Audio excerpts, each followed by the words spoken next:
Hi, everybody. Welcome to the very first episode of The Nostalgia Trap. My name is David Parsons, and I thank you very much for tuning into the podcast. You know, when I started this show, I basically wanted to sit down and interview some, smart, interesting folks, people that I feel like know what's going on in the world, and I wanted to trace their biographies. I wanted to ask them, what childhood was like and how they negotiated high school and things like that.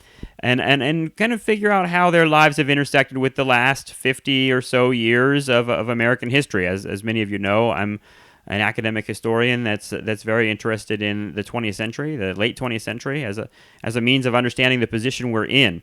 And if I have an ulterior motive with this podcast, it's kind of to investigate this moment. And by this moment, I mean the conviction that I have that we're living through transformative times. And I mean that, in an ecological sense. I mean that in a political sense, an economic sense, et cetera, et cetera. I think this is a revolutionary moment and one that future generations will look to. And in that sense, I feel like we have a responsibility to kind of talk about and figure out where we are as thinkers and as people in a human society. And so in that, with that lofty goal in mind, I just want to sit down with some smart folks and figure out how their lives have gone and how they've navigated a shifting set of political realities. My first guest today, I am honored to talk to Connor Kilpatrick, who is an editor at Jacobin magazine. Jacobin is a radical magazine that can be found at jacobinmag.com. And Connor is someone who I've had some interaction with at poker games. We have a little talk about that at the beginning of this conversation. But really someone who I find a lot in common with in terms of how we were raised in the kind of suburban environment of G.I. Joe and Little League games and Ronald Reagan and George H.W. Bush, and how those realities came to impact us as thinkers later on. I assumed, since Connor is kind of a dedicated lefty, dedicated radical, dedicated socialist, that he would tell me that he had transformative moments reading, the Communist Manifesto or, various other leftist propaganda. But instead, I was kind of surprised and impressed by the fact that Connor's political transformation came more from the heart, came from a very romantic place. And in the people that I've sat down with so far for this podcast, that's a consistent theme, I would say, is that there's a kind of romanticism or idealism that comes out of people's souls and has a real effect on the kinds of political programs that they subscribe to, and the kinds of thoughts they have about where the societies are headed and where human civilization is headed.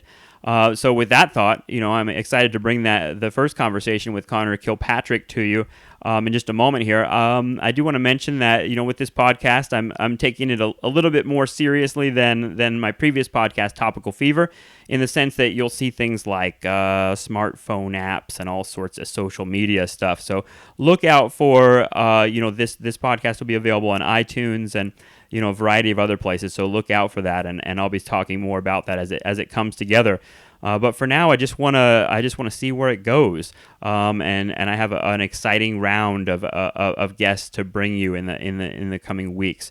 So I hope you'll keep tuning in to the Nostalgia Trap, and I hope that you enjoy this conversation with me and Connor Kilpatrick of Jacobin magazine.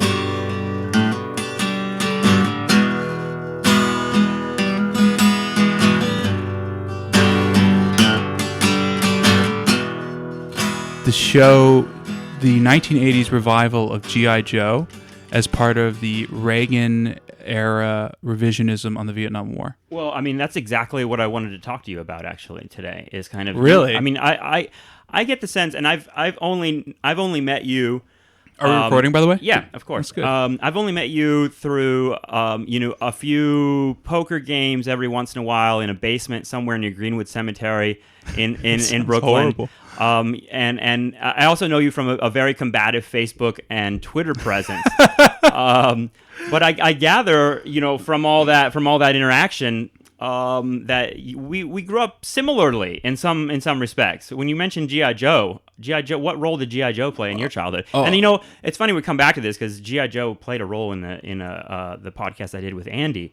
Because we talked about G.I. Joe as kind of like a ideological kind of part of our childhood. Really? Of course. I think there's a lot to that. Cobra Commander was kind of, I don't know, the archetypal evil of my childhood. A worldwide terrorist organization bent on global conquest. Isn't that what it says at the beginning of G.I. Joe? Something like that. They're describing the Soviet Union, I assume. It's like the Soviet Union, but also it wants to encompass all the Reagan-era enemies. It wants to be, Islamic terrorism. It wants to be everything because like a worldwide terrorist organization, yet they have like a headquarters that looks like the really palace of the well-funded. Soviets. Yeah, it looks like the palace of the Soviets. So, where were you born, Connor? I was born in Dallas, Texas, in 1981, and I believe Parkland Hospital, which is I think where they took JFK after his brains were. So splattered. Reagan had just been shot. Is that right? Somewhere around there.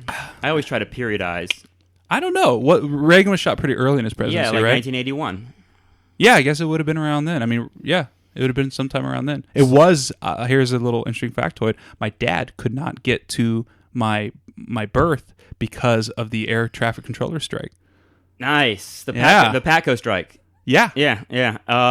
Well, that's the kind of stuff I want to hear from you because you grew up in Texas, and obviously you're not going to be telling us much about the politics of the PATCO strike because you were No. you were in utero. But what was it like growing up in Texas during the 80s and 90s? Because I feel like, we'll get to this, but I feel like especially the 90s, Texas is going to be a very particular kind of politics. Yeah, I pretty much. I mean, I moved from Dallas to Austin when I was 6 years old, which is where I lived till I was 12 or 13. Mm-hmm. So I don't have too many memories of growing up in Dallas, but I do have a lot of memories growing up in Austin, and there's a lot of things in Austin that I didn't really have the political context to put things in. Like, I didn't understand that my teachers were all basically, a lot of them were like hippies, and a lot of them were liberals, and my parents How long has Austin had that kind of hippie reputation? For a long time. Long time. So you get the feeling that like Daniel Johnston made that, but it's been No. Austin has been weird for decades and decades. Oh yeah. Yeah. But for a long time. Like, I mean, I would. From what I gather, even in some respects before World War II. It's almost sad in a sense because it just speaks to the being in circles of people that are whatever you want to call left-leaning, progressive, arty, hippie, counterculture, etc. Young maybe that those type of people nationally that don't know Texas only know Austin. They say, right. Oh well, Austin's must be the only thing that's cool about Texas. Do you feel defensive about Texas at all? Texas gets has such a weird national reputation that I feel is different than the way Texans themselves feel about it. Well, no, I'm more than happy to pile on Texans for their opinion of themselves. I mean, they are. Texas right-wingery is more frightening than Deep South right-wingery because Texas is very well funded. So the right-wingers in Texas can change the world. The right-wingers in Alabama probably can't. No, I mean. I do.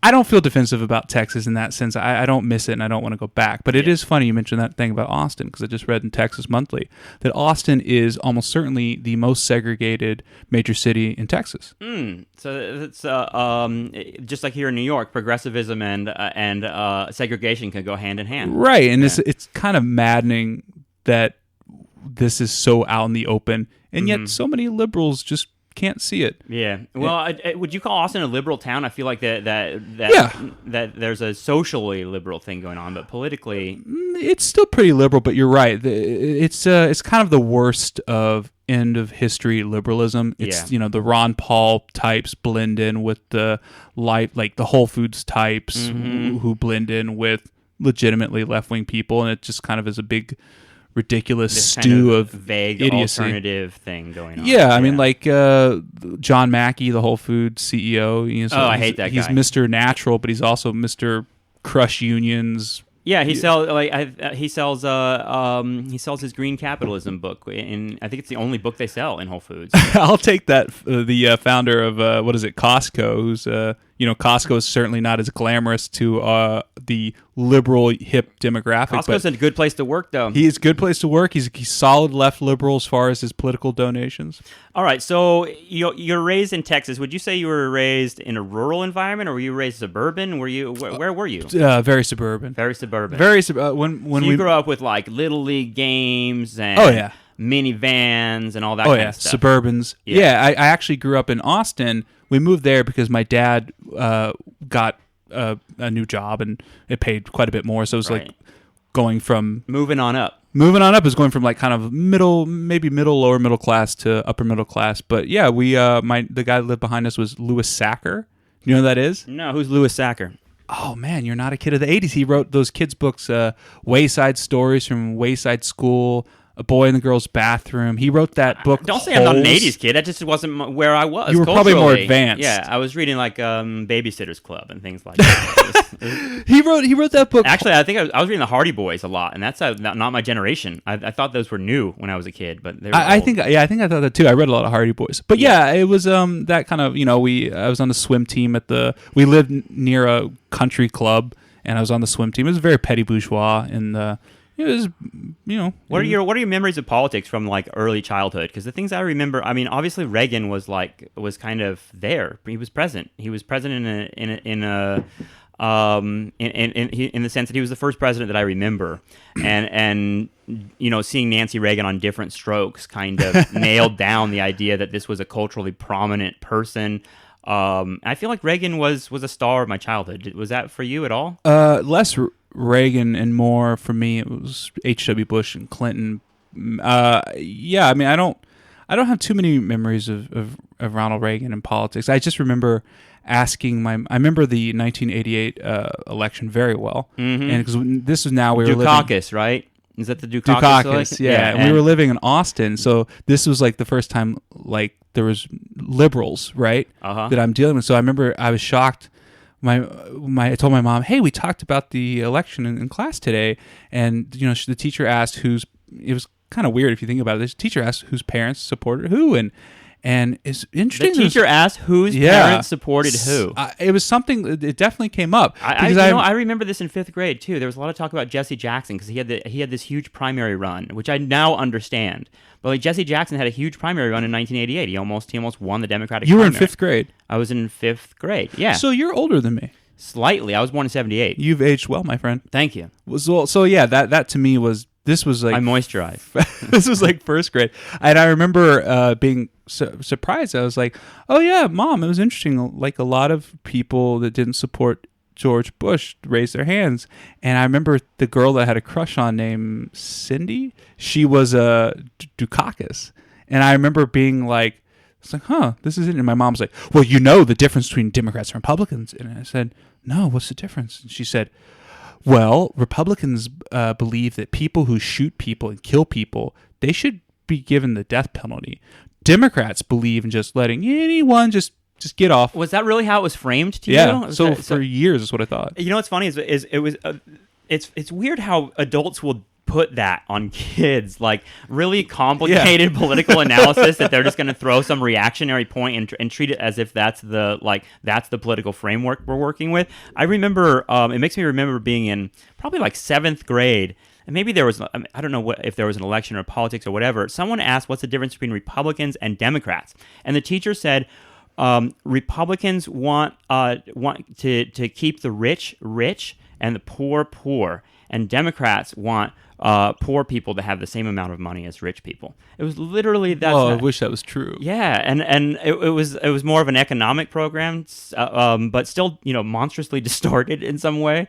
I don't know if adults know how much that stuff is going to stick in a kid's head, because I think teaching undergrads now, there is no one understands what left and right means and what Democrats and Republicans mean. People are very, very confused about that notion. I think that's probably a part of intentional. It's probably part of the overall kind of the way the system works. Depoliticization. I'd argue it's the depoliticization, and particularly amped up after the Cold War. Yeah.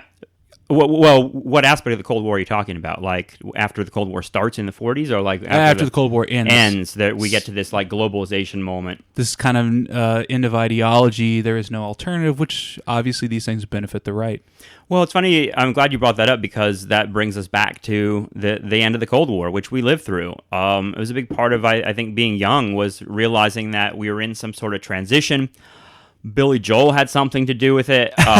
You know what I'm talking about, right? I know what you're talking about. Billy Joel went to Moscow, and I really felt like the way it was pitched to me from being like a kid that cannot understand politics, but can see like images of the Berlin Wall falling and of Billy Joel, and basically the news really explaining to me that the Soviets are through with their boring communism.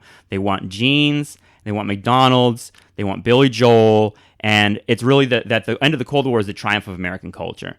Right. And it's incredibly disturbing to realize that was the way it was framed to us as Americans. Well, you've seen that famous Pizza Hut commercial with Gorbachev, right? Love that. Oh, yeah. where he says the people are having. What's funny about that commercial is the Russians are having actually a pretty decent argument for a Pizza Hut commercial. They're like, there's food shortages and we're lost all of our savings, and it's like, yeah, but we have freedom. Like it's actually it's weirdly doesn't.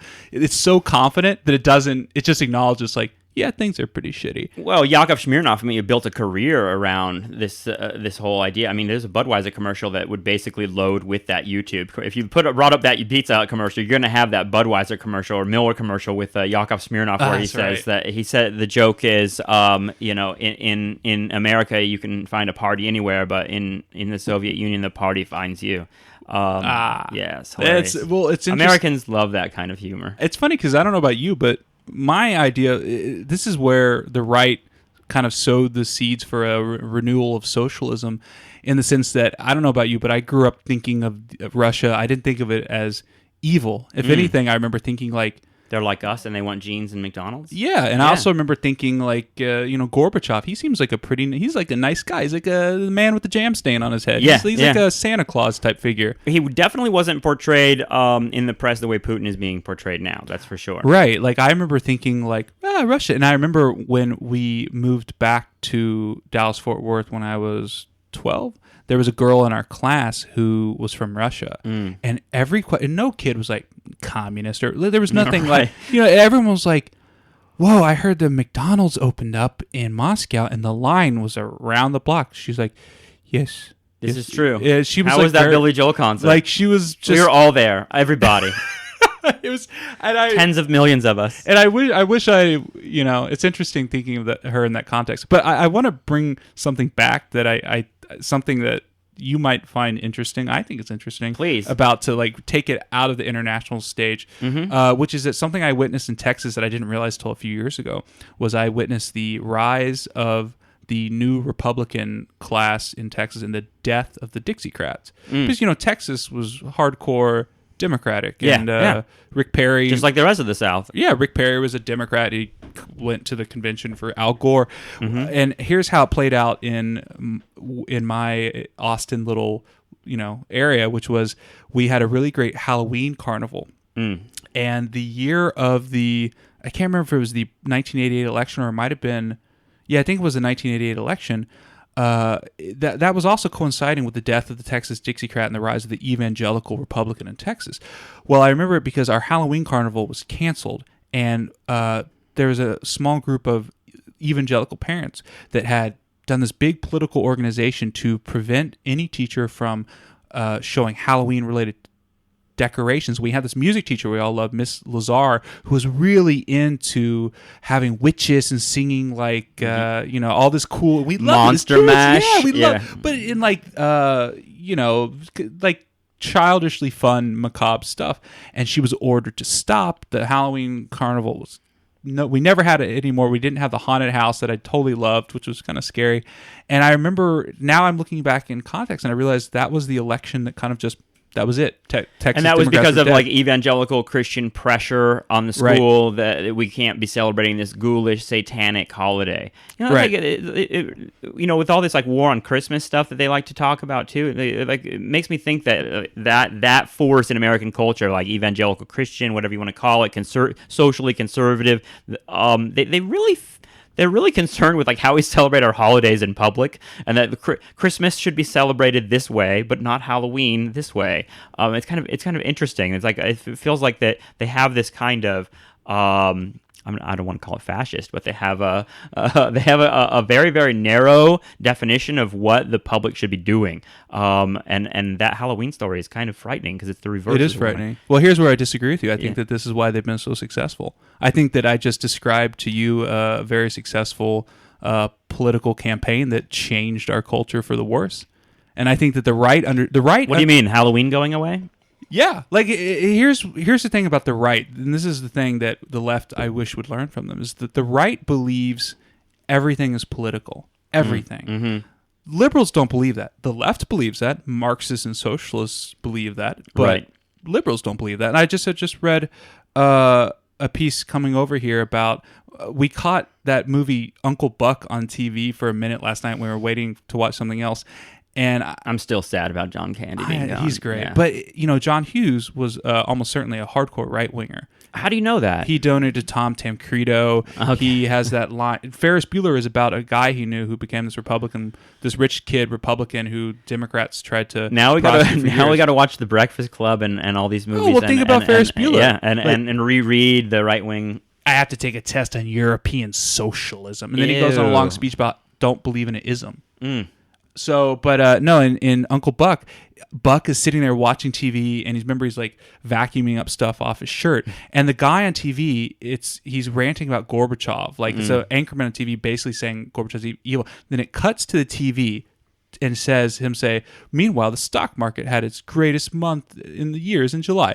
Take that, Karl Marx. Does the newscaster say that in the movie? It just cuts, and it doesn't why is this? It's weird. There's just like a random cheap shot at Karl Marx in the middle of otherwise some pop teen comedy basically. Right. So this morning I Googled John Hughes conservative, and I came across an article on U.S. News World Report, and it was a guy talking about the passing of him, saying, "Oh, the National Review, they're all talking about John Hughes was a right winger, and here's all this proof," and he goes, "This is the kind of thing that's just so silly." He's like, it reminds me of Marxists on college campuses, always trying to see class and patriarchy and everything. And I was thinking, like, that's kind of what a Marxist is, though. I was thinking, this is liberalism. Yeah. And this is why liberalism gets its ass kicked, because he's basically there. He's just saying there is no battle, and we shouldn't battle over these things. No. Well. So good luck with that. How did you kind of figure all this out? I'm sure it was a process that took you a while to kind of politicize and understand the context of growing up in Texas and the context of what it meant when the Halloween thing was canceled. What was beyond going into what the locker room was like? What was your high school experience when you were a teenager and like coming of age in Texas? Did politics become more in the front of things? So I can tell you that I went to high school during the time when Clinton was president, the first term, and Rush Limbaugh was becoming very popular. And I come from a suburban place in Southern California that I think would be not terribly dissimilar from where you're from. And we had most of our fights were racial around immigration. Like, I watched kids burn the Mexican flag in my quad several times, like football players that were burning the Mexican flag around the Prop 187, which was about giving benefits to quote unquote illegal aliens, which was the language that was used at that time. So, were you growing up? Did you feel at all that you were growing up around reactionaries? Well, as I might have mentioned to you, yes, I did. My mom is and still remains a really hardcore Rush Limbaugh, Fox News person. We have, and it's only gotten more intensive since 9/11. Now in the exercise room, there's a signed photo of my mom with Oliver North above the Bowflex machine. I always love that. Wow, that's kind of an incredible image. That's almost like something that would be like set up as an installation at the Whitney. You know what I mean? Yeah, it really is. But no, she would try to propagandize me as a kid. I mean, I don't want to just slag on my mom. Yeah, but it's difficult because if I don't want to interrupt you, but I am kind of fascinated by the phenomenon of the suburban like right wing mom, and I don't want pretty bad. Yeah, because Sarah Palin and Michelle Bachmann and these kinds of figures that have emerged, I feel like kind of speak to that constituency, and that constituency is I'm looking at Lisa McGurr, the historian, wrote a book down there called Suburban Warriors. It's right next to Acid. It's right next to Acid Dreams down there, and it kind of like frames the idea of the beginning of real grassroots right wing evangelical conservatism coming out of the suburbs of Orange County in California in the late 60s and 70s, and really building momentum into the 80s. But women are driving this, and women aren't obviously the only force in conservatism, but women are really concerned, and it's giving them an outlet for political activity, and they're doing things like holding basically tea parties before that language was around, where they're holding like I don't know if you've heard of bunco, but like oh my god, bunco. My mom, yeah, I never put that together. She still goes to the bunco club. Bunco's some sort of weird dice game. I always thought they were doing some sort of weird small like stakes. It's like role playing game for women, for suburban women, but it's really like. Yeah, it's like gambling for I don't know, Tupperware parties. Things. This is the world I grew up in. But either way, there is I definitely don't want to sit here and God, we grew up in the same. And slag off like no, it's okay. Suburban women because really I feel like that they're not the driving force. But there is a phenomenon that's really important. I don't know. I think that in your family, it sounds like it was upper middle. Was your dad political?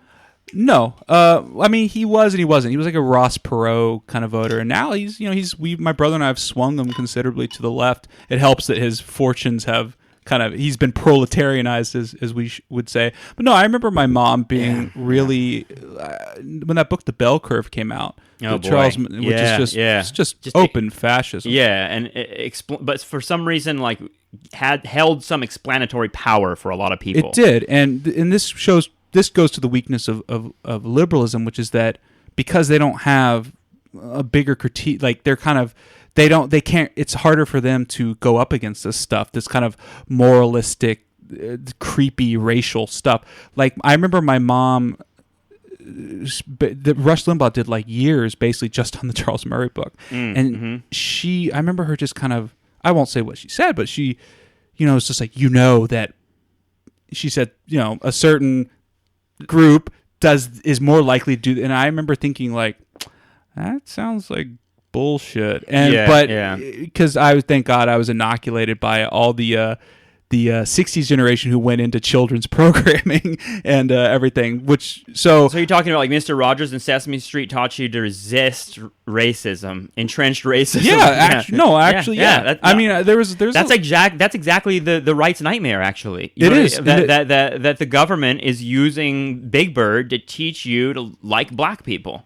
And he did. Yeah, I mean, like it was a resounding success. So that never took with me, but I remember being really kind of afraid that my mom was so into this stuff. Yeah, I mean, it really kind of scared me. Was she politically active beyond like just talking to you? Did she do things in the community? Was she bunco? Now that I'm seeing that, but that mostly happened after college and after 9/11, which is when she really kind of takes off in that. I should mention that my mom is the daughter of a full-fledged Cold Warrior contractor, scientist, businessman. My grandfather. That sounds like Edward Lansdale, a CIA agent in Vietnam. But well, he flew to D.C. from Dallas 4 times a week to go to meetings and stuff. He was basically, his work was setting up little stations around the world that detect nuclear detonations through seismic waves. See, this is the thing: wacky stuff. Texas is like the home base. So right from your mother's family is like right from the security state of the Cold War. Oh yeah. And so he was, Was she concerned with foreign policy as much as she was concerned about domestic stuff? I don't think so. She was just, her older brother, who was the favorite, was he's kind of the quintessential liberal of that generation. He went to private school with Tommy Lee Jones. He went to Stanford, became a lawyer, and he would argue with my grandfather about Vietnam and such. And I think that made a big impression on my mom. And I think she kind of lined up to be like, on Dad's side. And I think that just had a huge impact on her. I think that in the same way that our generation, I think that we're not alone. I think our generation, hearing the viciousness of the 1980s and 1990s right, basically pushed our generation. If not pushed, made us leftists. It made us open to that. Right, and I want to get to 9/11 because 9/11 kind of highlighted that in a really kind of stark way for all of us, like where the country was headed and the nightmare possible when such people are kind of controlling the discourse. So you went to college, obviously. Right. Where'd you go to college? I went to Trinity University in San Antonio, Texas. What's that like? It was actually it was a really good education. I realized that when I went to grad school up here at an elite university, I realized I actually got a really solid education. This is is like a small private school? It's a small private liberal arts school. Where the Butthole Surfers went. Oh, sweet. Yeah.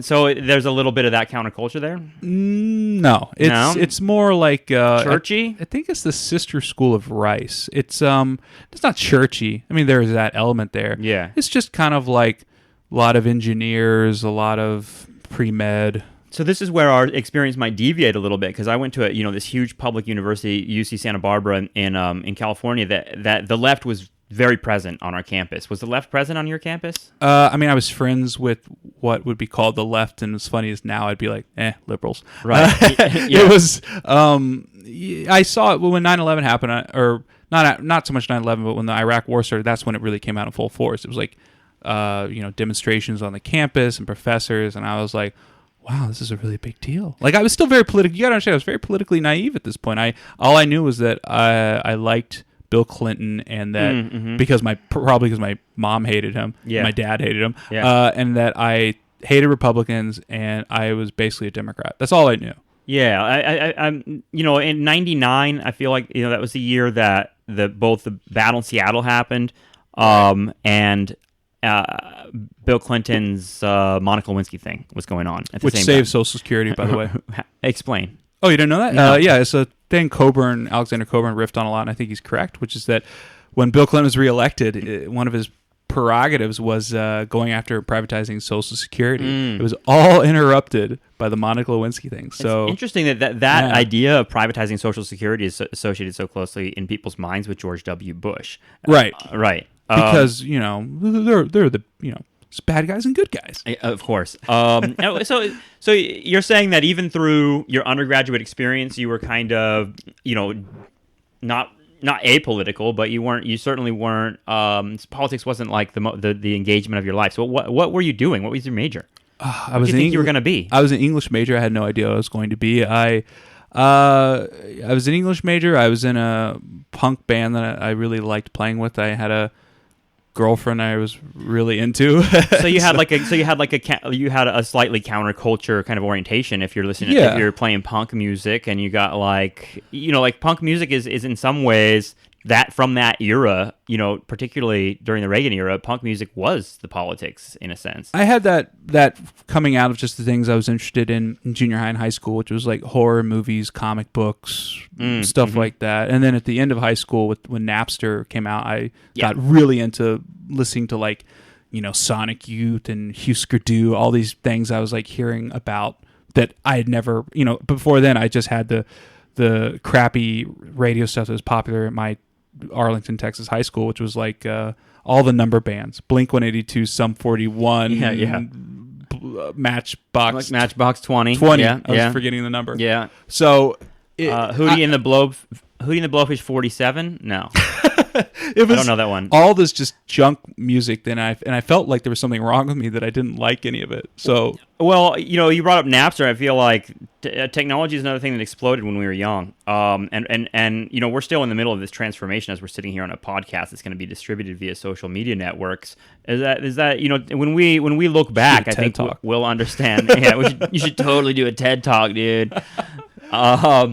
But we're here. Napster. When I was in college, Napster was the thing that everyone was doing, and it actually had a kind of it had a charge to it that was kind of associated with like a punk thing. It's like the bad kids that were doing it. You know what I mean? Really? Like, yeah. See, I was in high school. The kids that go and smoke pot and download illegal music, and do that kind of thing. And there's this weird kind of like pirate culture that's built around it that I feel like has become, I don't know, a different kind of reality for the way we relate to technology. But in either case, were you kind of cognizant of, were you aware of a technological shift in your life, and that we were kind of moving towards the internet? Like, what role? Obviously, you're like, I say that because you've taken to the internet with zeal, my friend. Like I have. Yeah, you're a constant presence. Am I good at on it? Twitter and Facebook, and yeah, and I know that you're like you're baiting me to say yes, you're good at it. Of course, Thank yeah, you. we all love your posts. That. We all love your posts, and we all love the conversations that come out of them. But when did that start for you? Like, were you excited about the internet? Because when the internet happened, it was like something I'd waited for my whole life, in a sense. Really?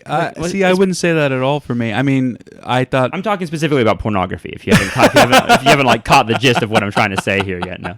Actually, it was Wikipedia. I don't need to ever get a girlfriend. It was Wikipedia, because don't you remember growing up? Wikipedia was later, and knowing though. that, and no, I know. Well, Web 2.0 has really kind of like been the fruition of everything, in a sense. Web 1.0 was kind of boring, kind of lame, totally lame. But think about, didn't you have someone on your block? Maybe you were the family on your block that had the Encyclopedia Britannica or whatever that you could like borrow if you needed to know something. Did you have this happen when you were a kid? I didn't. No, like I needed to know what the. I was so incurious as a kid. Oh, that's so you got sad. like I like comic books. I like drawing. That's curiosity. Yeah, but not intellect. I don't want to act like I was like Max Fisher, desperately seeking out every bit of knowledge. I definitely was probably making paper airplanes for a good portion of my childhood, and throwing them off the balcony.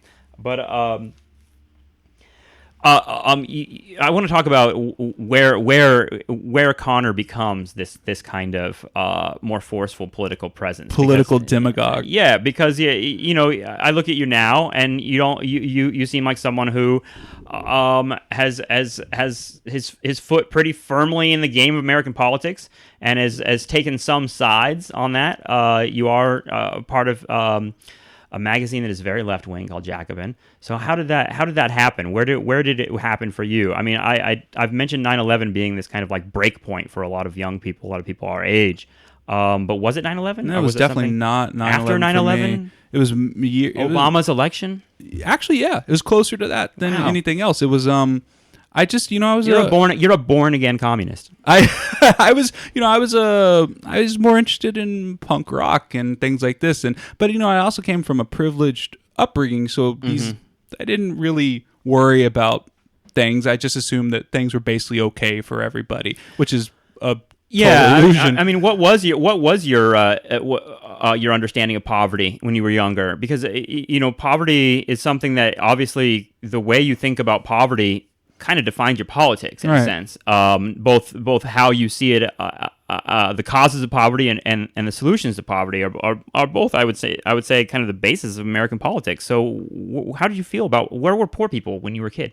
Well, in Texas, this is, James Galbraith did a study. Mowing your lawn? Is that what they were doing? No, James Galbraith did a study on this that I thought was pretty telling, which was, he's the economist John Kenneth Galbraith, the son of John Kenneth Galbraith.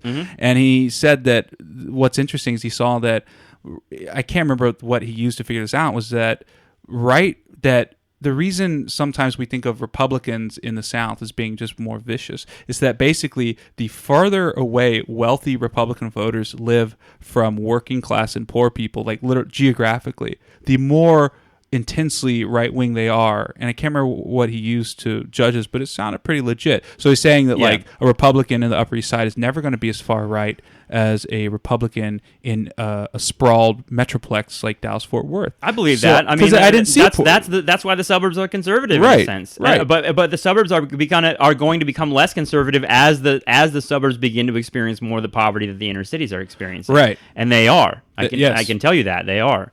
Not nearly to the level, but the suburbs will experience that. So where you asked me where were I didn't, and I do remember thinking about it. And what's funny is even when I was apolitical and And I remember my junior year girlfriend, I was dating this girl who just moved here from Ohio. She was a liberal. Her mom was a liberal.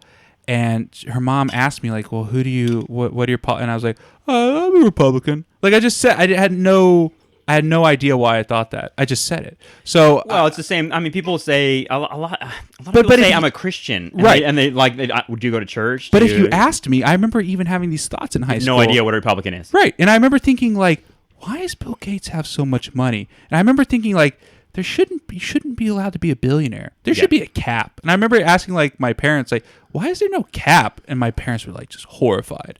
They're like, what? Yeah. And so I mean, like, it's funny that you come to the issue, and you come to the issues like one at a time in a sense, and you don't really realize that there's this kind of matrix of connection. Like, for instance, like the abortion debate was huge when we were young. And, oh God, they were outside my high school. Yeah, I mean, they were everywhere. When actually, now that I think about it, the pro-life presence was pretty heavy in my town. They were all over the place. And when I was a kid, I used to think about. Read those signs that say like abortion is murder, and I wanted to know more about what it was. And I remember thinking it through and trying to figure out my own moral position on it. And it's like kind of an impossible thing for a junior high kid with like no concept of sex or relationships or anything. I remember being like, or even the politics of it. You know what I mean? Like I didn't understand that a Republican might be pro-life and a Democrat might be pro. Might be pro-choice. I definitely knew that because of my parents. Was abortion an issue in your house?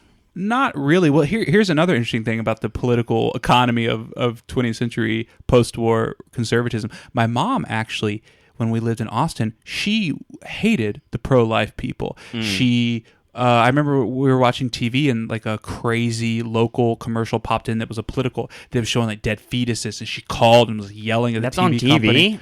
Yeah, that on TV down there. God, this is Texas, man. Yeah. So what's interesting is I was like, but then later my mom becomes very sympathetic to these positions, and then I find out that pro-life was something that only Catholics cared about up to like the early '80s, up to the late '70s. Mm-hmm. The Protestants did not give a shit about it until probably about the mid '80s, when it becomes a kind of political hot potato. Right. My mom is very much out of this kind of like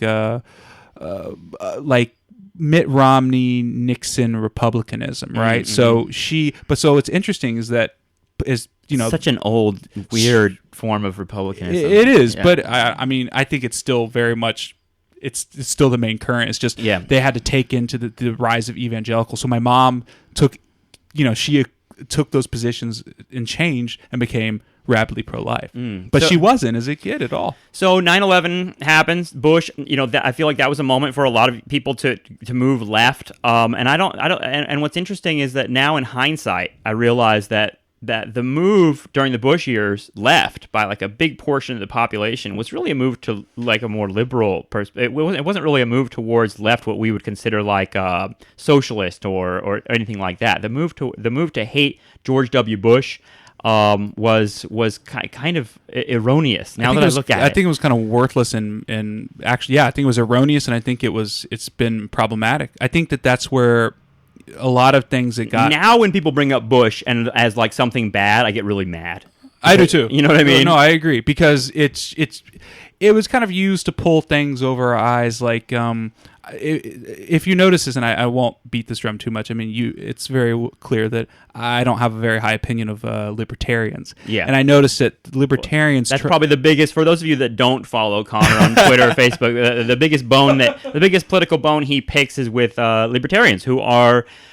I don't think they're the most significant. Some sort of amorphous. I would say that libertarianism is some sort of amorphous, vaguely rising force. I think it's being overstated as like this huge thing, because there are a lot of loud libertarian voices in the culture, and there are probably a lot of young libertarians on Reddit and things like that. But I don't feel like libertarianism as a political ideology is really gelling right now. It's not as an actual thing. But here's why I hate libertarianism. Let me just explain this really quickly. We'll take a quick anti-libertarian rant.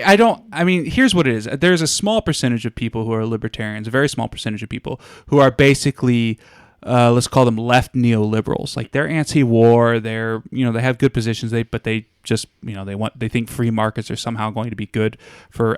Obviously I think those people are wrong, but I think that the reason I hate libertarianism is I think it's just so simple and clear what they are, which is that the history of conservatism, as my friend Corey Robbins' book, The Reactionary Mind, shows pretty clearly, conservatism adapts things from the left and always has been, and it adapts things and it uses them to continue its anti-socialist mission. I think libertarianism is just so... I hate when people act like it's something special. To me, libertarianism is basically just the shift the right took after the 1970s. That's all it is. Yeah. And so I don't like that people like, well, maybe we can... No. Like, right. It's just like if you were conservative and you got up on stage and went on some big Nixonian rant about reefer smokers, like you would lose. Conservatives don't want to lose. They're smart. They want to win. So I don't. And as my friend, so you're saying that libertarianism is kind of the right wing at kind of adjusting itself, calibrating itself to a changed social reality in the United States. Right. That we're going to be pot smokers. We're going to be gay. We're going to marry each other if we're gay. But there's going to be billionaires and people living on $10,000 a year. Yeah, I mean that's the thing I just read to you. I didn't before we started this about we have a president that's launching drones across the world and installing the same cabal of bankers that destroyed the economy under Bush, and yet liberals are okay with him because he looks good in a skinny suit. He has gay friends. He hangs out with Justin Timberlake, et cetera, et cetera. And there's this kind of like we won culturally, we won socially, so therefore everything else that was really what the struggle was really about can be dropped, and it's kind of a weird psychosis. It is a weird psychosis, and the other thing I don't like about it is that I think the left right now, and I don't mean to be insulting to any of well, what's great about the term "the left" is that you're not describing anybody really. True. It's another amorphous group of people. I think for a while, for me, the left meant anyone that was into Mumia. You know what I mean? Like, but not anymore. I think right now the left, the radical left, as opposed to people left of liberal, I think a lot of our problems are rooted in things that we could say come out of a North American anarchist tradition, and I don't think that anarchists are a problem, or that they're. I think there's certain bad habits that are that are magnifying the already difficult project of getting a socialist left started in a deeply reactionary neoliberal country, and I think in a deeply individualistic culture, right? And I think libertarianism magnifies that problem. So I don't. That's why they kind of libertarianism contributes to a distorted idea that we're all just a collection of rugged individuals in the United States, and that we don't need any kind of like state power to wrangle all the ridiculous forces that destroy us. Well, it's also and pull us apart. Our daily life, never before in the history of humankind, is just everything we do depends on the labor, the work, the presence of someone else, whether it's you want to draw, whether it's private sector or public sector. So it's just really silly to push an ideology that's trying to make us feel, I said in that article, like John Wayne on his ranch. Right. Looking like that's like, even if you live in some exurb, that's a ridiculous way to see the world, and certainly not the direction our country has gone. I mean, even if you look at like a so-called cowboy like George W. Bush, the guy expanded state power tremendously, and it wasn't, there was nothing good about that, and there was nothing rugged and individual about it either.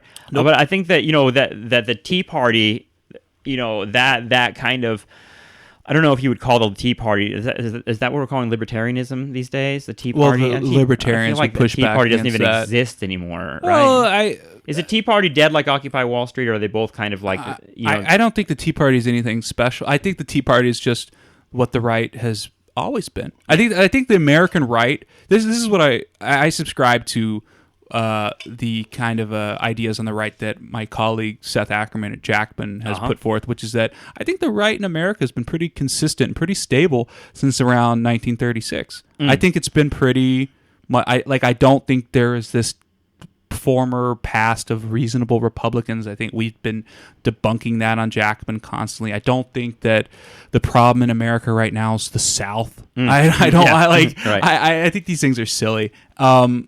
So what do you mean by that? By the right being kind of this consolidated monolithic force since 1936? Are you talking about like opposing the welfare state, opposing the expansion of social benefits from the government? Is that what you're talking about? Yeah, I think that since around 1936 that the right has been pretty committed to fighting reformist socialism, fighting encroaching social democracy, and obviously fighting anti-communism. It's been an anti-socialist, anti-collectivist, anti-social democratic project consistently. So, it's for bourgeois individualism. How do you know this, Connor? When did you start reading these books? Because now, I've tried to nail you. I feel like I keep going through your biography, right? I can point to the spot. Trying to figure out what's the moment when Connor turns revolutionary, and I'm still not there. I mean, we've got 9/11 didn't even do it for you. George W. Bush didn't do it for you, and I feel like before I let you go here and tell me, I feel like what do you mean? Maybe are you saying this is almost over? No. Let you go. Let you talk. That's why I didn't even let you talk. Let you go.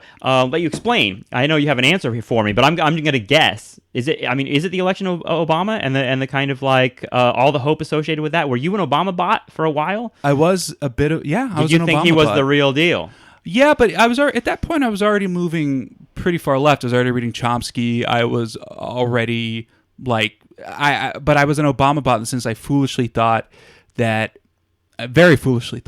that Obama would be some kind of quasi-social democratic reformist president that we could make use of. Did you carry water for him? Did you carried give water money for him? Did you campaign for him? I went and I held a sign when I went and gave my friend a ride back to New Hampshire to vote in the New Hampshire primary, and I decided I'd go and carry a sign. And I did. Megan and I carried a sign. What made you say I? She was funny. She was like, "You're on deeply." My wife, she's now my wife. She was like, she saw this coming from a mile away. She just entertained it. She saw what coming? She was already a leftist. Ah, really? But she wasn't as much as she is now. My wife is, she graduated from high school when she was like 16. So when I met her in grad school, she was only 20. Yeah. So she was still... So you've had a political development together, it sounds like. Right. And I say that because Connor's wife is someone who I'd like to talk to on the show eventually, too, because she's written some really interesting articles about education reform. But in either case, sounds like, you find yourself in this position of holding signs for Obama. and what does that... Oh, my God. What does that do to you? Ladies and gentlemen, I was 27. I was a fool. Yeah. It's all right. It wasn't really that so much. Listen, figuring out that Obama's not the real deal is something that I think even Paul Krugman is struggling with right now. You know what I mean? So that's true. Well, I didn't know anything. If you had asked me what do I think about socialism, I'd give a thumbs up. But that's probably how I always would have reacted to that. What really did it was my wife, or she's now my wife. Then she was my girlfriend. She was diagnosed with ovarian cancer. Oh wow! And so that was just a shock in every possible way, and it happened. It happened in the spring of 2009, so it happened a few months after Obama took election. So that coincided with watching the reality of Obama, but I think that was what so really... you're talking about like accessing healthcare becomes a kind of confrontation with the realities of the system? Right, but it wasn't... it was that, but it's hard to explain. Her parents, had the means to help us out, but it was more just... It just kind of made me just... It gave me this perspective. Here's what it gave me. This is the core perspective of all my politics. Your moment of clarity. Yeah, this is my moment of clarity, which is it's that we are all only here for a few decades, and that we, in that time, we should everyone has a right to as much like happiness, wealth, and everything that can fulfill them as a human being and their needs in the short time they're here, and we should rearrange society and the economy towards that end. We shouldn't, which when we have the opposite now, we have everything's arranged towards the end of capitalism, and that's the ultimate good. The ultimate good should be the most amount of freedom and enjoyment for as many people as possible.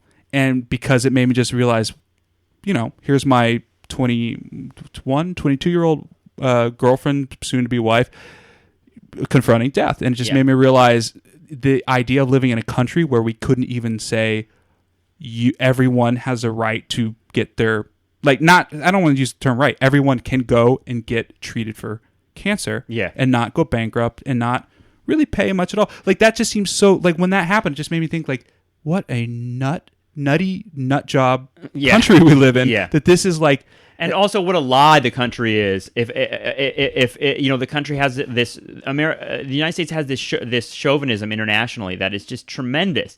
That we, you hear, there's a video somewhere where they edited together all the newscasters saying America has the greatest healthcare system in the world, which is demonstrably not true. Oh, it's ridiculous. But everybody believes that. Like, there's this strange belief that we are at the epoch of human behavior and Right. civilization, and yet we live in a society where people die because from preventable diseases because they can't find access to healthcare that doesn't cost millions of dollars. Well, I think I know where this comes from because I was just listening to Bernie Sanders in the Senate debating some right-winger about this, which is that the American healthcare system looks good if you are wealthy or upper middle class, because it looks good because, like everything in our capitalist world, you're just counting you're not counting everything, right? You're not counting. So if a family making $200,000 a year, they can just go and see a doctor and get a surgery and they're fine.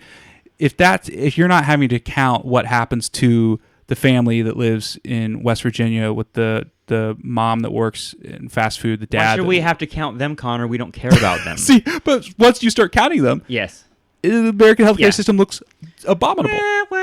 Yeah. See, but I'm saying, like, everything that idea that we have the best healthcare system comes from this simple truth, which is that there is a good chance, although I think it's going down, that if a wealthy person, a super wealthy person somewhere in the world, or a powerful politician somewhere in the world wants a heart transplant, they maybe are more likely to come to the United States. I hear that is actually that's not so much the case anymore. Yeah. Apparently, a lot of this happening in Canada, and so that's what they say. They say we must have the best. Well, healthcare and access to healthcare are two different things, and if this fictional international figure is going to come to the United States to get good surgery, that is not necessarily an expression of the fact that we can deliver this to everyone. It's just an expression of the fact that we have some smart ass doctors and some really great resources here. Yeah. You know what I mean? It's a wealthy country. Whenever I hear that about, like, best healthcare, I think if people want to talk about why we have, I think you could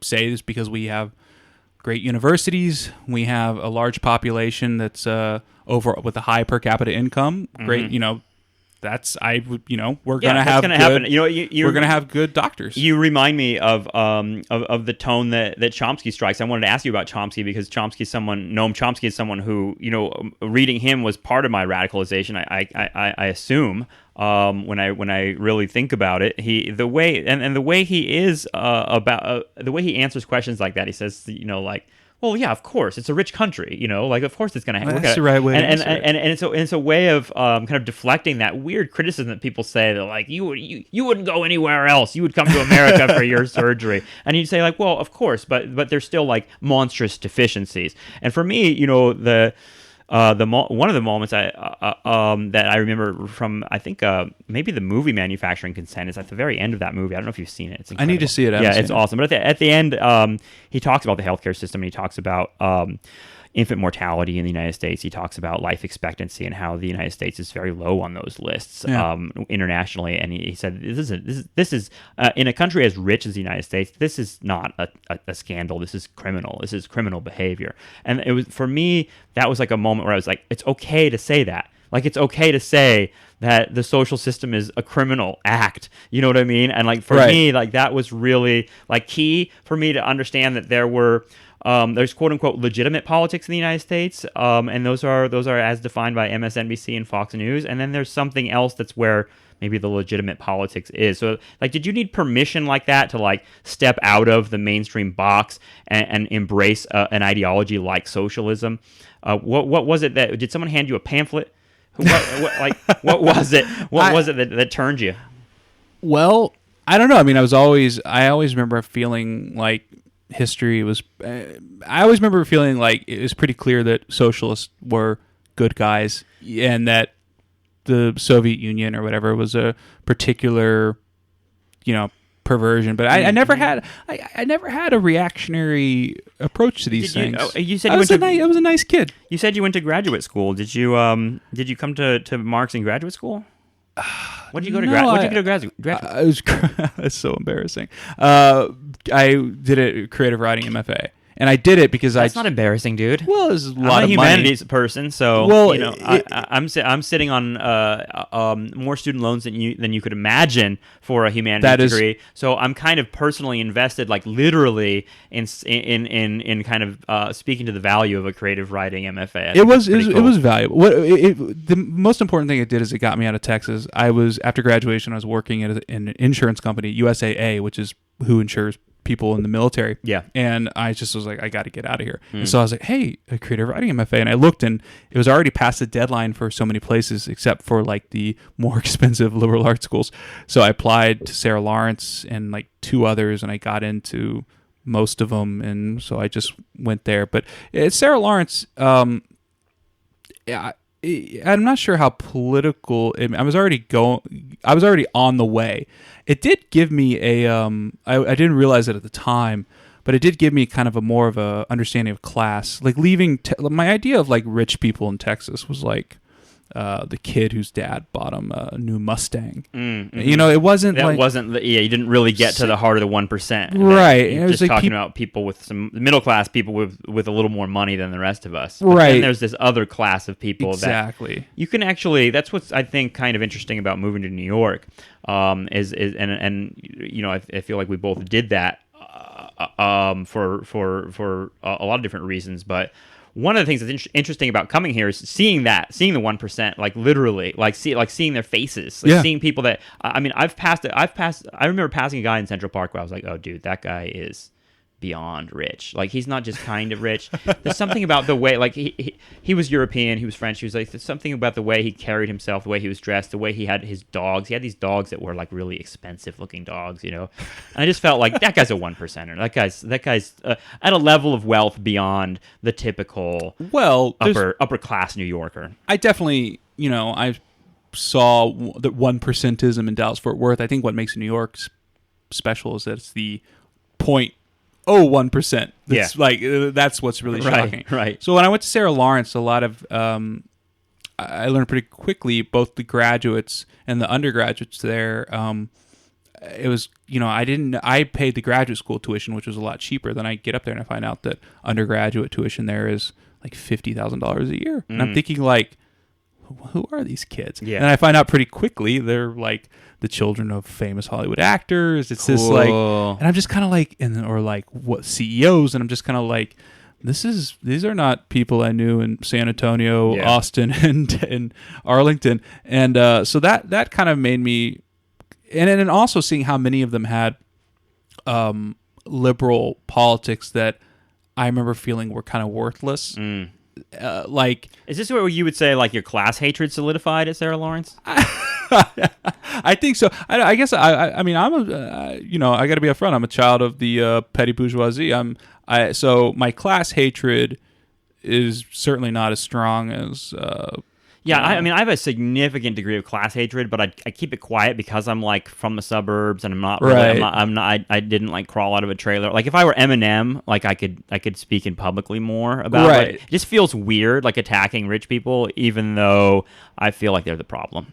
Right. Yeah. Well, I mean, the rich people are the problem so far as that they are the primary people who defend the status quo. They're the power. They're in power. I mean, as much as people like to feel like the SEIU is in power, or like some weird like socialist group in the cities that is distributing Obamacare, they're in power. Right.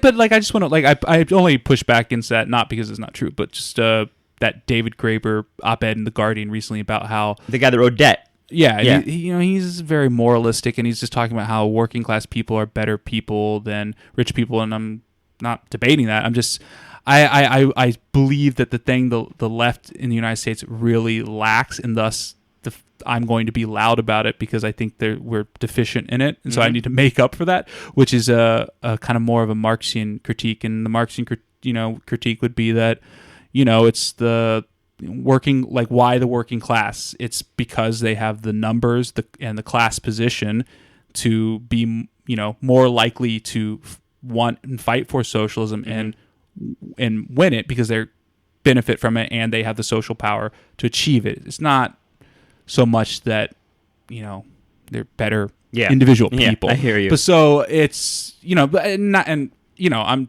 obviously rich people suck. I'm just saying I really believe that my role, Jacobin's role, is that until we have, more of this kind of understanding that the people who know it should be loud about it. And they should make people. They should interject it. And part of that is just like, we don't when need you consider when you consider how both of us were raised in this kind of environment where we had a weird politics thrown at us, and when we were young, and we kind of absorbed this kind of strange tension of the Cold War ending, and the bell curve coming out, and this new I think that was really racialized politics. I think in the that was 90s. bigger than we give credit for. But either way, I feel like in that landscape of political possibilities that we were handed when we were kids, and all the way to today, we've never had a moment where socialism or communism or something more left is given a kind of legitimate public airing. You know what I mean? And even in this moment, I disagree with you. Well, go ahead.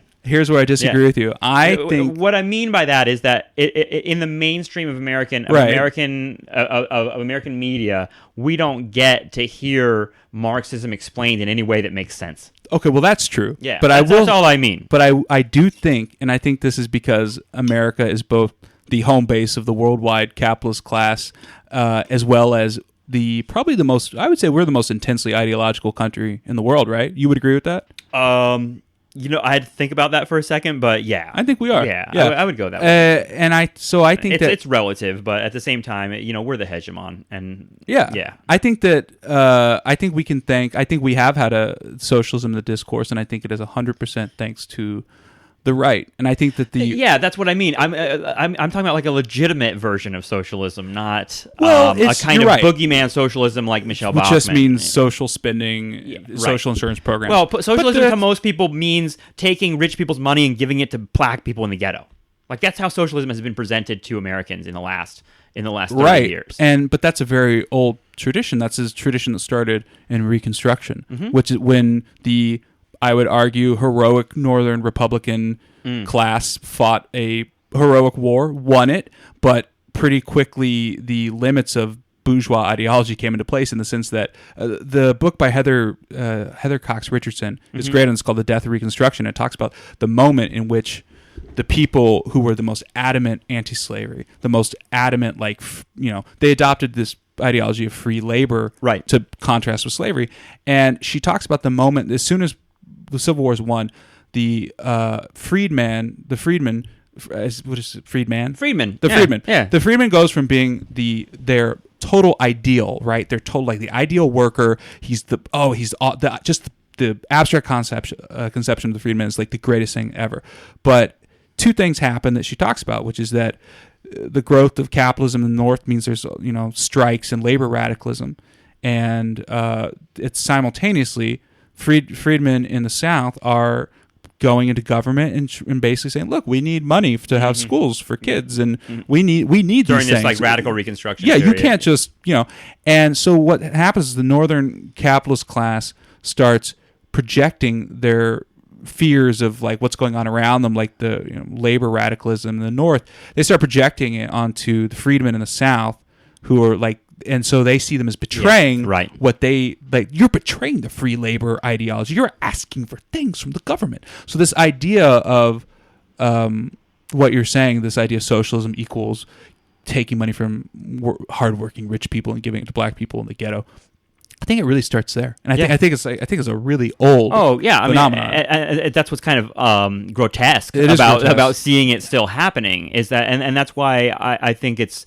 I'm glad Jacobin exists as much as sometimes I roll my eyes at some of your headlines because you guys are first-rate trolls in a lot of ways. What? But in either case, I mean, I love. I'm pretending to be offended. I love the idea that there's an actual Jacobin feels like a real part of the discourse, or that is becoming a real part of the discourse, and kind of shocking to me. I appreciate that. That there's an attempt to kind of describe and engage with Marxist ideas in a way that doesn't cartoon them in that way, and doesn't make them just a kind of like bait for right wingers. Have you heard from right wingers a lot, being a Jacobin? No, I mean, what is the right doing with Jacobin? Are they ignoring it? Like, well, I know you guys have gotten some coverage from some pretty big outlets. I feel like there was a Times piece on Jacobin a little bit ago, but has the right responded? The right has done a few things on us. I think they don't really know what to make of us. Yeah. I think that's the advantage because they've been spewing about this, like exactly. they're secretly Marxist, and for years to come out and just be like, we're yes, Marxists. That's right, we're Marxists. It's like, but because like for them, you know what that means, right? Like, I mean, it's like, what does it mean? It means collecting everybody and murdering them, I assume, right? It's interesting that I don't think they want to engage. I mean, it's interesting. The right has benefited from the kind of collapse of the left and the kind of pathetic substitute that is modern liberalism to it, and so I don't think they want to play a different game necessarily, but I mean they're not doing so well at this one. I don't know. The midterm elections might no, I'm talking about the long for Republicans. I'm talking about in the long term. You're right about that. I mean, Mike Davis has that great piece in the New Left Review about the way both how the American politics are structured, as well as the right's particular genius is that basically we have a situation now where the right can hold power for like a long, long time, even though they're deeply unpopular. Yeah, well, I mean, we're kind of at a point where we're like kind of just passing back and forth. I feel like, right? You know what I mean? Where the, that sense. I feel like a lot of radicalism. Every radical in America is born when they realize that both parties are the same, right? Like that's where radicalism is. It's like you either go far right or you go far left, but you have to come to that realization that for whatever reason, you've decided that the Republicans and Democrats do not speak to your politics at all, and I've got to go somewhere outside of that, right? Well, I don't think they're completely the same, obviously, but I mean, it's important to hammer home how similar they are. Yeah. But I think one thing... We got Elizabeth Warren, man. Right? I hear that all the time. I like Elizabeth Warren a lot. Yeah, I mean, it's a real handcuff, and it's something that I've struggled with in my life too, which is that, like, well, if Al Gore had won in 2000 and Nader and people, all those Nader voters hadn't ruined things, then we wouldn't be in the position. Like 9/11 wouldn't have even happened if Gore hadn't been. You know what I mean? They should look at some of the things that Al Gore was saying about Iraq in the late 90s. But Gore says the right things about the environment. He says the right things about all those kinds of cultural touchstones we've mentioned. That it doesn't matter. It doesn't matter that he's an entrenched idiot. This is the weakness of not having an actual left, is that someone like that can pass for someone that's worthwhile lining up behind. Is it your hope at Jacobin to that like a socialist leader will emerge? Are you looking for change within the electoral system? Or are you looking for like a bloody revolution? You know what I mean? No, there's no.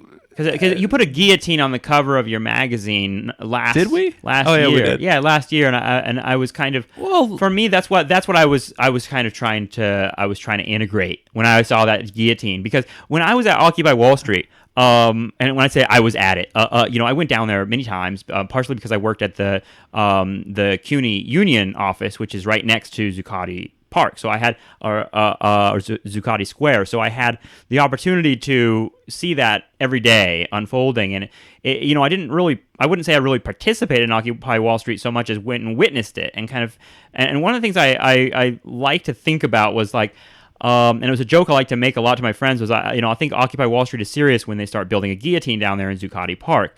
But I don't know if I really meant that. Like, what do you guys mean by the guillotine?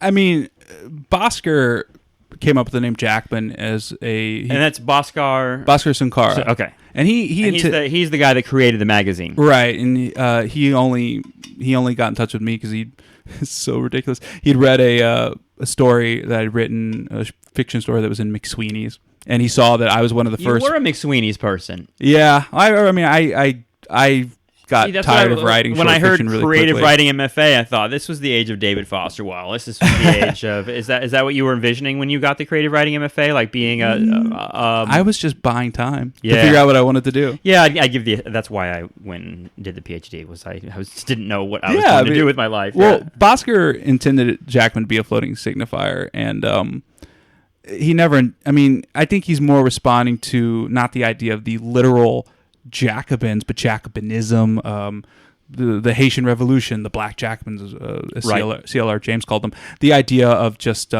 popular sovereignty, militant left wing, ideology. I don't think it has too much to do with the French Revolution. I should say it's semiotic play. Yeah, I mean, You guys aren't saying like we need to line up the 1%, murder them, and replace them with a new class of socialist leaders. we're not Khmer Rouge. No, we part of me is disappointed. well, and I'm sorry. What's funny is I'd say that there's a secret ideological patron saint of Jacobin. It's probably Ralph Miliband, the father of soon to be the next prime minister of England. Mm-hmm. Ralph Miliband has a great talk, he's written books about social. He wrote a book, what was it called, Socialism for a Skeptical Age, and he talked about how people get too hung up on this idea of reform versus radicalism, reform versus revolution. And he says that what is a revolution but a accumulation of very intensive structural reforms. Right. And so so we advocate, I think it was Andre Gores who called it non-reformist reforms. But yet, if FDR's New Deal was is considered revolutionary by some people in that by that definition, like it's a set of reforms that completely change the system. And I mean, if I'm in like Ken Burns mode, I could, and by that I mean like someone who really wants to venerate the New Deal and believe that it had completely transformed the American politics and the way that ordinary Americans relate to their government and corporations, etc. I would say he's right. It was revolutionary in a sense. The idea of Social Security, disability, Medicare, these are structural reforms. So like if we had a FDR-ish type figure, you're saying that has the potential to be revolutionary? Well, I think that the benefit of the New Deal was that it opened up a lot of. Obviously, it helped, many people. I think the benefit of the New Deal was that it opened up space for a more radical left politics to emerge, and it did. Mm-hmm. The American Communist Party spent the 1930s.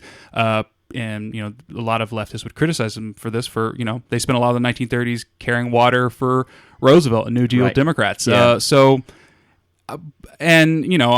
There's certainly a critique of the Popular Front strategy, but that I can't remember what academic has this thing about this, but he talks about one of the primary roles of the left has been resolving crises in capitalism towards a better, more egalitarian thing. Yeah. And so he talks about how like capitalism basically softening over the years for the working class, right? Well, and I say this because it's this weird kind of thinking in the sense that it's right in one sense, in like the large scale. Like, the working class has gotten it better than the 19th century, for instance. There's no child labor. Quickly going back to that, right? But at the same time, I think that kind of that kind of thinking also masks the like monstrous inequality. And you could in certain respects, you could say that the system is that capitalism is more dangerous today than it's been for the working class in the past. Right. Well, because it's eliminated all. Adolf Reed has a great quote where he says neoliberalism is just capitalism that's eliminated all of its competitors, all of its enemies from the field. Right. I think that the role, put it this way, here's the role of the New Deal, and I'm paraphrasing a historian, I can't remember his name right now. It's been that had the left not existed in the United States, the communists and the socialists and everyone who was here, the crisis of capitalism that occurred in the late 1920s would have resolved itself differently. It was resolved in Europe in fascist regimes. Mm-hmm. So, in the United States, because of the existence of communist and socialist labor organizers, it resolved itself in a far more egalitarian direction. Okay, so I always want to hear about people's dads and their own and their own political You're terms. so suburban. Yeah, well, people's In the moms and best dads, they're important, and I had a father, not my father, but a friend, one of my best friend's father, who was really into Rush Limbaugh, and it had a big effect. Like he gave us bumper stickers. I mean. I did go through like an Alex P. Keaton right-wing phase when I was in high school. It doesn't sound like you went through that phase. I kind of did. When Garth Brooks was really popular and country music was the deal in the suburbs, that came right with the right-wing politics. And when there were when I went to like country music concerts in high school in my town or rodeos, they'd be tabling outside with like conservative causes and things like that. And I had a bumper sticker on my car in college that said something like, if you don't like working, then just vote Democrat, something like that. In college? No, in high school. Not in college. God. No, in college, that wouldn't have survived in the college I went to. I imagine. Yeah. Being on the left or it was vaguely cultural, but either way, that was a school that very much prided itself on its left-wing credentials. It's not very far down the hippie coast from Berkeley and Santa Cruz, so that was my influence in college. But in high school, it was different. So that's what I wanted to ask you about your dad, because my father was definitely on the right, and he was I would say the reason why I would say without thinking when I was a kid that I was a Republican. But in years since actually it was 9/11 and George W. Bush that started to turn him and his own experience. So what was your dad's experience that turned him? Because it sounds like your dad had a little piece of evolution. Well, my dad's side of the family. I like to historicize both sides of my parents' family because it is kind of interesting. My dad's side of the family. Let me give a quick summary so you can see where he came from. Being a Marxist and everything. Sure. So his father was from Tennessee, and he was from like a really poor county, and his family came down like in a Model T, like something in like a John Steinbeck book, crossed rivers, and I think one of them got really sick and almost died on the way. That's hilarious. I'm sorry. I'm not. Anyways, so they came. It's just funny how like much the truth is actually what like Grapes of Wrath is. Yeah, like your family, not too long ago, your family was basically like a pack of people with donkeys with pots and pans clanging on the side of them and that kind of thing. Yes. So they people came dying down of dysentery. Yeah, they came down from that side of the family came down from Tennessee to because one of the cousins had a job in Fort Worth, and Fort Worth was booming despite the Depression. So my grandfather came from that background. He raised his kids. He didn't go to college, high school education. He was a Marine. He fought in Iwo Jima. He raised 3 boys, and all of them ended up being the first generation to go to college. And the other interesting thing about that is they all ended up being Republicans, being fairly successful upper middle class businessmen. They pulled themselves up by their bootstraps, my friend. Exactly. Why wouldn't you be a Republican? That's what they see. Yeah. But they always pushed their father, who remained a staunch kind of conservative Democrat. And I thought that was really interesting how much just them basically benefiting from the post-war boom and having, they got educated. They kind of like, it falls down perfectly on a political science graph. Yeah. No college education, from the Depression, vote Democrat. Post-war boom, college education, you're a Reagan baby. Oh, yeah. I mean, after, in the period from 1945 to 1950, I think the Republican Party gained huge. In 1946, the Republicans took over Congress and basically started reversing everything from the New Deal. I mean, that's when the Full Employment Act was brought in front of Congress in the 80th Congress, the Full Employment Act under Truman, and the Republicans just absolutely destroyed it. Taft-Hartley. Yeah, and Taft-Hartley, which destroyed labor, or at least the labor's gains from the Wagner Act. So, okay, so there's that history in your family. So you get to your father being a Republican. What changes him? So he's in the 80s. He was working as a salesman. We were middle class. He had a friend who was basically a rich kid who was like, man, we should start our own envelope business. And he said, okay, if you buy, you'll be $5,000 to buy in, and we'll go to the bank and ask for, the loan. And my dad didn't have $5,000, so he borrowed the money from. This is how I learned kind of how how basically how important class is, and how Yes. this idea of like working and saving like is foolish. And if that whole idea of like start a small business, Right. So it's like you need capital to start a small business, and it's impossible to start a small business in the corporate landscape we currently have. And more, so what ended up happening is they were actually also correct to read the signs in the 1980s that Reagan basically decided to save the envelope and paper industry, I believe, and passed all these like laws, these tax subsidies, making it really beneficial to buy machines. And this idea, like Chomsky talks about, this idea of the free trade 1980s is not necessarily true. Yeah, the whole thing's. I mean, that sounds like the NRA. You know what I mean? Like the Roosevelt NRA. Right. You know what I mean? Like where the government is in charge of economic planning in some sense, and it is. Yeah, it continues to be. So anyway, so he didn't have that money. So the friend of his, the rich kid friend, was like, okay, I'll loan it to you. And so with loan money from a rich guy, and they went to a bank, got this money to start a envelope company, to hire workers, to buy machines and everything, and it ended up being successful. And so he pretty quickly became a manager who also owned a stake in this small business that ended up doing pretty well. And so I think that it colored his politics. And he was a apolitical guy, I think, but I think it just it puts the politics of the manager of a manufacturing company, which are vaguely not happy about unions, but Texas already barely had any unions, or barely had much labor union power. So I think that made him he listened to Rush Limbaugh and stuff, but he was never as into it like my mom. So but then he ended up selling the business in the late 90s, and the money he took from that, a lot of it basically lost in the tech bubble. So he's now working for the company that bought his company, but just as a manager, so paying himself much less.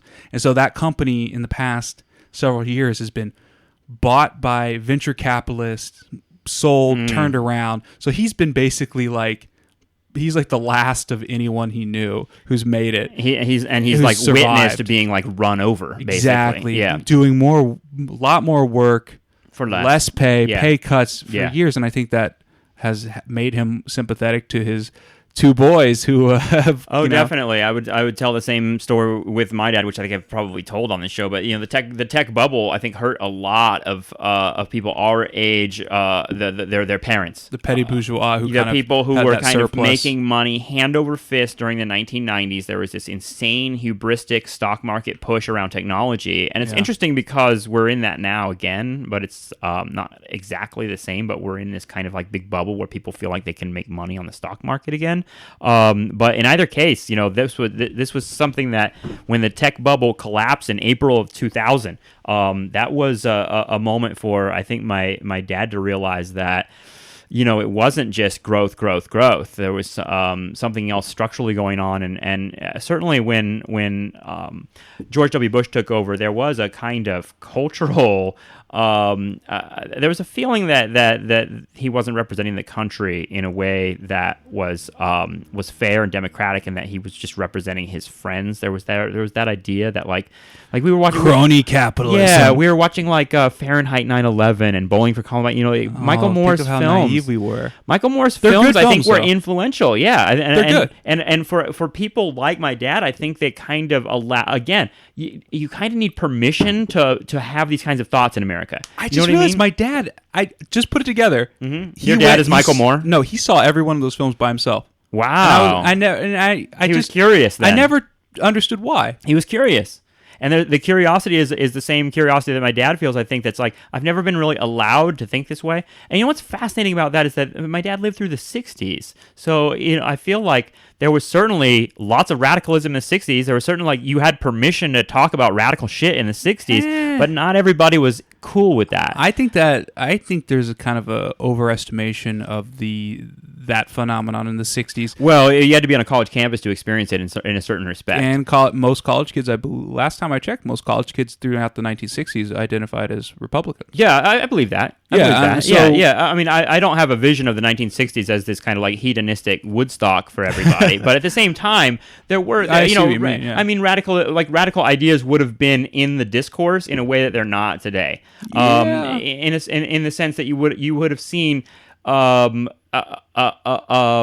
would have seen Black Panthers on TV. You know what I mean? Like talking. Black Panthers being interviewed, certainly being cartooned, right, and certainly being like their views distorted. But at the same time, like Jane Fonda was a figure of they got a lot of attention. You know what I mean? I mean, she's become a figure of like reactionary energy in the years after. But during that era, there were people saying things that were a lot more what we would describe as radical today. I think that, even celebrities, there aren't very many Marxist celebrities out there. You can find lots of celebrities that are going to love Obama and line up for that. But you're not going to find a lot of Marxists. Who's the Marxist celebrity? I think Danny Glover, Mark Ruffalo, Tilda Swinton. I know Mark Ruffalo is a Marxist. Tilda Swinton was an actual Trotskyist. Marx Ruffalo, you might call him. Marx. Right. I saw him when put that on the cover, please, and pay me, because I know you guys are making a lot of money over there. I think there are a few, but I think a lot of it is. Who else were we going to say? Kirsten Dunst? No. Tilda Swinton. She was an actual trot. Oh, I believe that. Yeah. She's awesome though. There's a few. She's European, right? Scottish. Oh yeah, she's not American. So there's still kind of a tradition. She doesn't count. Have the SWP and everything. No, there's Gene Kelly was he was like a fellow traveler. There's more. You get into the Hollywood leftist more in the 30s. And Cary 40s. Grant did a lot of LSD. You know that, right? But he was a registered Republican. Yeah, so you can. Although he has a really funny. I think that Woodstock politics. That's boomer. That's the heart of boomerism, right there. Do you know that he traveled? You can like the Doors and be a right winger. I mean, Bill O'Reilly. That's true. Bill O'Reilly's favorite band is the Doors. Like he literally is like the Doors are the best. But you know what? That's actually what you just said. Is a perfect argument for how these cultural things are worthless. Yeah. Because these ideas, like. It's not to sound too much like Thomas Frank, but these ideas, these ideas of freedom and bourgeois individualism of the 60s were, they went hand in hand with, there's not really a break so much as kind of continuity in a lot of ways. I agree. In a sense that kind of, I've thought a lot about the kind of flash of radicalism, the flash of counterculture that we had in the 60s, and in a certain respect, it goes to the same kind of flash that you had in a different cultural context, which is just like a group of people saying like, hold on, I want to think differently for a second, and I want to think more about the kind of big picture. And I feel like that the thinking, the kind of magical thinking that the hippies and revolutionaries got into in the late 60s was just a kind of exaggerated version of that idea, which is like, can't we live differently? Can't we create a world that's more equitable? And it got wacky and stupid, and they were taking a lot of drugs, and it was silly. But at the same time, it was also kind of that same profound notion that Americans have, which is like looking at their system, saying it sucks, and realizing that they want to build something else. Does that make sense to you? Yeah, it does make sense. You're a big hippie hater. I know that. Well, it's more that I'm two things. I come out of more of the punk rock tradition, which has a reactionary. Punk rockers hate hippies, right? Yeah, there's that side to it, but it's also that I don't know. I guess that I'm someone that was never into pot. Yeah. The only drug that appeals to me are all things like coke and meth, and I want to do them so, and they appeal so much to me that I'll never do them because I want to do them so badly. It's funny that a political conversation ends up with talking about like different kinds of drugs, because I think that that's a bad thing. I think. As much as that can be like a joke, I think there's something important about people's cultural orientation. No, that like actually like their politics comes out of that in a weird way. But at the same time, there are a lot of pothead libertarians, right? I feel like that's that so-called South Park Republican, right? Is a pothead. They're anti-pot, right? Didn't they do that whole episode about like that Trey whole Parker and Matt Stone? Yeah, like that whole character Tally is supposed to be like a pathetic. I think they're anti-stoner, but I don't think they're anti-drug. You know what I mean? Right. I'm just indifferent. I've always kind of and I also see like, right-wing Republican dads smoke pot in Texas. Yeah. It's very mainstream. Yeah. It doesn't, I never seem like, it's funny is that like Bill Maher's like, and I, making all these like, and I go home with my bong. Yeah. Woo! He acts like it's revolutionary. I know, you're like a rich white man. And it's also really weird that, we have this moment where everyone's kind of celebrating the legality of it, where in my town in New York City, people are being arrested right outside for marijuana. Don't we lead the country in marijuana arrests? Yeah, and it's young black people that are being arrested, and so it's like it's kind of weird to be living through this like big North American pot party in 2014 when it's not. The law is not being rolled. These laws are not being rolled out equitably. It basically Let's means put it that way. If you're a white person in New York City, Yeah. you can go out and smoke pot in a park. Yeah. If you are a person of color, you will get your ass like handed to you. Yeah. Like, it's pretty. That's why I don't like when libertarian people say, "Oh, well, they're good on they want to end the drug war." It's something Chomsky kind of opened my eyes to, which is how much the drug war and the incarceration, the prison industrial complex. Yes. How much these things are. It's foolish to look at them through certain lenses, like it's about drugs. Oh, the problem is we have these Nixonites with flat tops, like the dad from that 70s No, it's show. about social control. It's about like locking up the underclass. Yeah, I mean, it literally the drug thing is incidental. It's kind of like, well, we'll figure out what what poor people like, and we can make it illegal. Right. It wouldn't have mattered what it is. It's any kind of behavior that can be used. I mean, to me, it's like the same idea of the NSA collecting information on us. It's because they can use it against us eventually. You know what I mean? Like this is like what the CIA and FBI were doing in the 60s. Radicals was like collecting particularly information about sex on Martin Luther King. So it's like, well, so we can publicly embarrass him.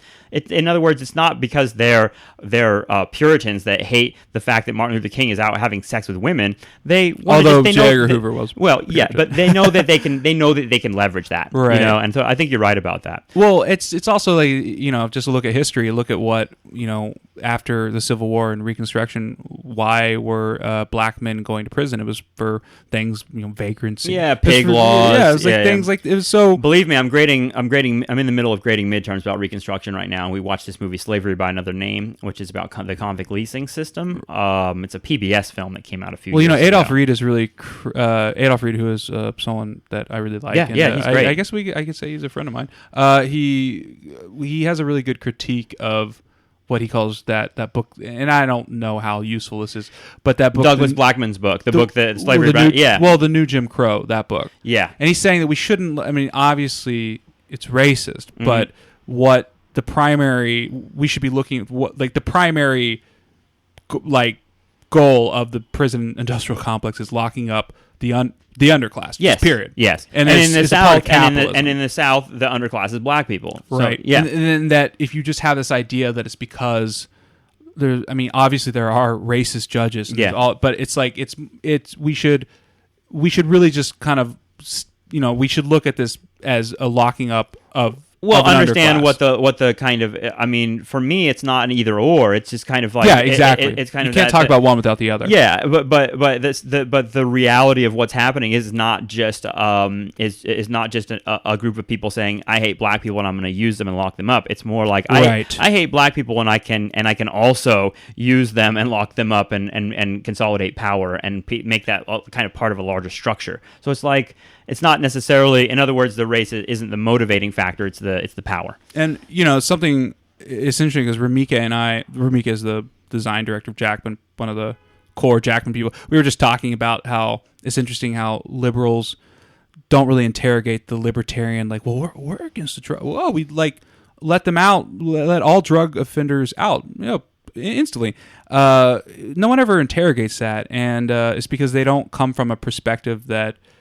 The drug war and the prison system is about locking up an underclass to preserve that capitalism has no other need or use for. So we were talking about how, first of all, libertarians want to, like the Ron Paul libertarians, just want to let people in federal prisons out. Most drug offenders are in state prisons. So right. But let's say that they want to do the state prisons. Well, it ignores the fact that pretty soon, right now, I mean, we have an incredibly high unemployment rate. Even not counting people and the huge amount of people in prison. So some libertarian president or administration is going to they're going to throw open the jail cells. Well, now you have all these people who need money, they need food, they have no other recourse. We have no welfare state or social system. It'd be like throwing slaves out into the South without any reconstruction structure. It's like the same kind of idea, where it's like you have people that have no resources, no skills. They've been basically held incarcerated for years, and you're not going to give them anything. But you're libertarian, so you believe that they can use the society however they want because they're free people, and they'll be successful. I know it's psychotic. What would happen pretty quickly? I think we both agree, which is that they would come up with some other thing to lock up the underclass. Right. Yeah. No, I agree. Because you're throwing these people out that need to eat and they need a place to live. So it's just, when I hear that, I'm just like, why? It's just, it drives me nuts. Libertarians, I feel like, take that idea from Margaret Thatcher, that famous quote that she said, "There is no such thing as society." I feel like they take that to the absolute extreme. I was listening to an interview with Penn Jillette from Penn and Teller. He's a big libertarian. And he doesn't know what he's talking about. And he said something, someone asked him, like, well, certainly we need laws for something. You're saying, like, no laws whatsoever. And he said, well, of course we need police. And it was just kind of like, and it's like the only thing that he could imagine being taxed for and paying for was police to lock poor people up, basically. And it was just like, for me, it kind of revealed how sickening and like empty his political philosophy was that the only structure he could imagine needing in our society, in our civilization, was a police force. Like, that tells me where you're at. Like, that's what you think is cool about government, is cops. Like, that's gross. That's pretty gross. And I didn't think libertarians like cops anyway. That's what kind of confused me. They're a very confused ideology. Well, it's funny because what you just said, it's something that I was just talking to Megan about, which is that when we were talking about how funny it is, or how obnoxious it is, when people characterize, they're like, "Oh, so you're a socialist?" Yeah. So you think the government should own everything? Or like, they do. They do already. You think everybody? You think everybody should make the same amount of money? It's like, no. Why do you? Why? Yeah. No. Why do you think it's just Well, what they're doing, Connor, is they're throwing that cartoon at you. You know what I mean? Like, when you say socialist to most Americans, and I think this is where we get to the heart of what I think Jacobin can be useful more than even you're seeing, which is like legitimizing that viewpoint and saying, like, when people say socialist, that most Americans are going to actually know what the fuck they're talking about, instead of saying socialist. Oh, so you think that we should all be in camps somewhere? And it's like, well, where are you getting the idea? Like, most people have like Glenn Beck style understanding of socialism. I disagree. I think in the older generation, sure, but I think that it's a positive thing and a negative thing, that the current generation clearly, who, that poll everyone cites, that people under 30 prefer socialism to capitalism. I think that is good and bad. It's good in that it means that they have a positive association with socialism. It's good in that they associate it with social insurance programs and social democracy, basically, and not a gulag. Yes. But it's bad in that it shows the limit, that they just think it's Medicare. So you're saying that we're reaching in like an optimistic moment for the growth of socialism because we have a generation of people that didn't go through that period of like intense murder baggage on communism. Yeah, no, right. I think you're right. I mean, we have to wrap up here, Connor. I could talk to you forever. I think I feel like we could talk for a lot of politics, and a lot of experiences in common. But I wanted to thank you, and I wish you luck with Jacobin and everything you're doing. Well, thank you, David.